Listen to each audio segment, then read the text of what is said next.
৭৫ সালে যেই অপশক্তি পরাজিত হয়েছিল ষড়যন্ত্রের মাধ্যমে 111-এর মাধ্যমে, সেই অপশক্তি আজ দেশের ক্ষমতা দখল করেছে।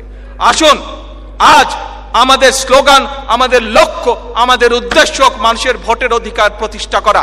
Take back Bangladesh. সাধারণ মানুষের, দেশের মানুষের মনের কথা অনুধাবন করতে পেরেছিলেন, বুঝতে পেরেছিলেন আমাদের নেতা শহীদ রাষ্ট্রপতি জিয়াউর রহমান। এবং 26শে মার্চ 1971 সালে সেদিন শহীদ রাষ্ট্রপতি জিয়াউর রহমান স্বাধীনতার ডাক দিয়েছিলেন। প্রিয় উপস্থিতিবৃন্দ,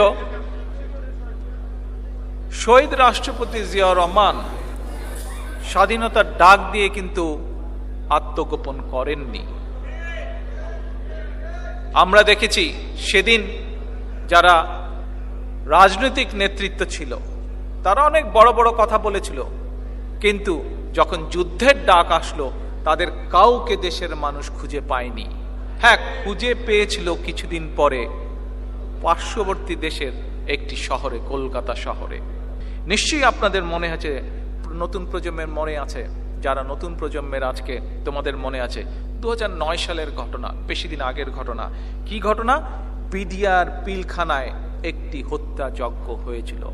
আমাদের 71 সালের স্বাধীনতা যুদ্ধেও আমাদের 57 জন আর্মি অফিসার বা সেনাবাহিনীর অফিসার বা সামরিক বাহিনীর অফিসার মারা যায়নি, কিন্তু 2009 সালে আমাদের যে বিডিআর পিলখানায় যে হত্যাযজ্ঞ ছিল সেখানে 57 জন অফিসার মারা গিয়েছে।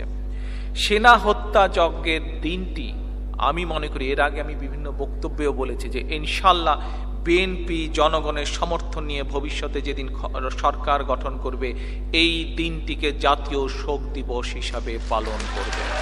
এখন 7ই নভেম্বরের সিপাহী জনতার বিপ্লবের মধ্যে দিয়ে কিন্তু স্বাধীন বাংলাদেশে সাম্য, মানবাধিকার, সামাজিক সুবিচার, মুক্তিযুদ্ধের যে এইসব মূল মন্ত্র ছিল, যার জন্য লক্ষ লক্ষ মানুষ স্বাধীনতা যুদ্ধে জীবন দিয়েছে, এইসব মূল মন্ত্র বাস্তবায়নের ক্ষেত্র প্রস্তুত হয়েছিল। সেদিন শহীদ জিয়ার নেতৃত্বে জাতি হয়েছিল ঐক্যবদ্ধ। শহীদ রাষ্ট্রপতি